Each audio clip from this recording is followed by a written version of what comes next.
மகாகவி பாரதியாரின் 144வது பிறந்த நாளை முன்னிட்டு அரசியல் கட்சி தலைவர்கள், ஆளுநர் உட்பட பலரும் அவரை நினைவு கூர்ந்து புகழாரம் சூட்டியுள்ளனர்.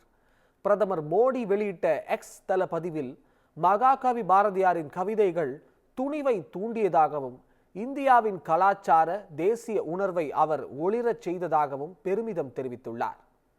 குடியரசு துணைத் தலைவர் CP ராதாகிருஷ்ணன் வெளியிட்ட வாழ்த்து செய்தியில், பாரதியாரின் ஒவ்வொரு பாடல் வரிகளும் காலம் கடந்தும் மக்கள் மனதில் மந்திரம் போல் நிலைத்து நிற்பதாக குறிப்பிட்டுள்ளார்.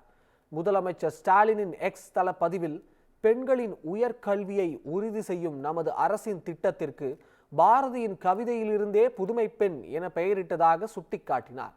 இதேபோல திருவல்லிக்கேணியில் உள்ள பாரதியாரின் நினைவு இல்லத்தில் அவரது சிலைக்கு தமிழக ஆளுநர் RN ரவி மலர் தூவி மரியாதை செலுத்தினார்.